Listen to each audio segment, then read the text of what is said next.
Écoutez, la Première ministre nous a invités parce que nous travaillons déjà à la suite des instructions données par les présidents de la République avec un comité restreint de membres du gouvernement qui sont plutôt concernés directement par la gestion d'une partie de notre population. Ici, vous avez vu la ministre de l'Éducation, la ministre de l'Enseignement supérieur, la ministre de la Jeunesse, de la Culture, des Sports et le ministre du Tourisme. Pourquoi? Parce qu'aujourd'hui, nous avons besoin d'expliquer les enjeux de ces conflits à nos étudiants. Nous avons besoin que nos enfants comprennent la problématique de la guerre actuelle. Nous avons besoin que nos sportifs s'impliquent. Nous avons besoin que nos culturels puissent aussi s'impliquer. L'idée, c'est de nous dire comment nous faisons pour nous assurer que nos étudiants ont compris que cette guerre les concerne au premier abord parce que ce eux qui sont les héritiers de ce pays. Comment on s'assure que nos élèves, dès leur bas âge, commencent à comprendre l'essence de ces conflits qui durent 30 ans? Parce qu'au début de ces conflits, ceux qui naissaient à l'époque, aujourd'hui, ont fini l'université. Et donc, c'est de nous dire aujourd'hui comment on se prépare pour aujourd'hui et pour demain en termes de stratégie, de compréhension, parce que cette guerre, en réalité, c'est, comme nous le disons, ce n'est pas la guerre du président de la République, ni la guerre du gouvernement. C'est la guerre qui est faite à tous les Congolais, partout où les Congolais se trouvent. Alors nous devons simplement nous assurer que nous avons expliqué, donné les éléments à ces jeunes, à ces sportifs pour qu'ils comprennent et pour qu'ils s'impliquent dans la résolution de ces conflits. Ici, nous avons beaucoup des diversités dans notre pays, mais nous avons bien quelque chose qui nous unit, qui s'appelle la République démocratique du Congo. Un pays, 26 provinces, 145 territoires, 88 000 villages, 2 345 410 km². Et nous avons, nous tous les Congolais, les devoirs de les protéger.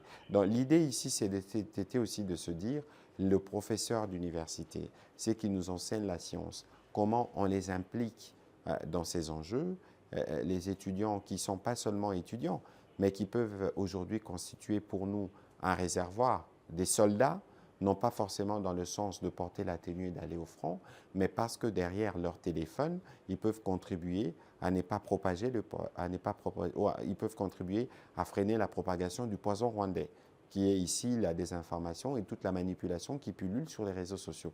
Voilà un peu les sujets autour desquels nous avons discuté avec la Première ministre. Nous reviendrons évidemment avec un plan plus détaillé et surtout des actions de terrain qui permettront à toutes nos populations d'être pleinement mobilisées et informées de ces enjeux pour que notre soutien derrière nos forces armées et les présidents de la République ne souffre nullement, pour que le soutien puisse être total et optimal.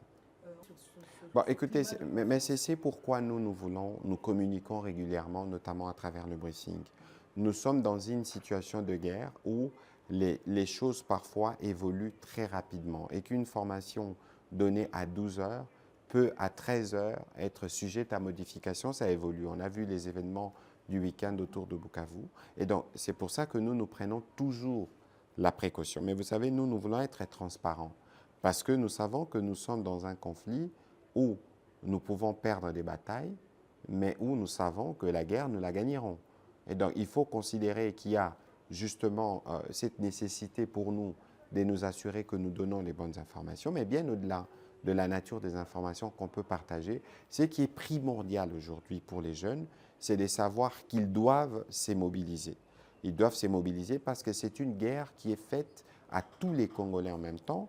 Et le président de la République avait dit à Munich que c'est un affront que nous devons, nous tous, nous donner les devoirs de relever.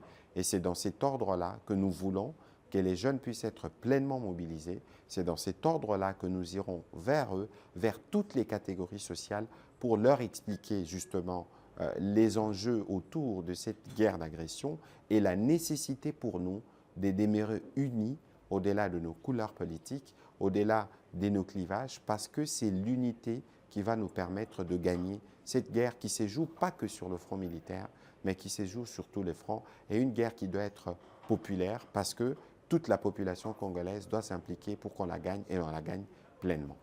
Écoutez, ça se fera très rapidement, peut-être sûrement demain, pour que tout ce que nous sommes en train de dire s'efface déjà sur terrain de manière plus coordonnée. Parce qu'il y a des actions qui se font déjà, mais ici, l'idée, c'est de nous assurer que tout s'est fait dans un cadre commun pour être sûr que nous donnons aussi, comme gouvernement, une réponse unie avec des activités transversales avec les différents membres du gouvernement concernés.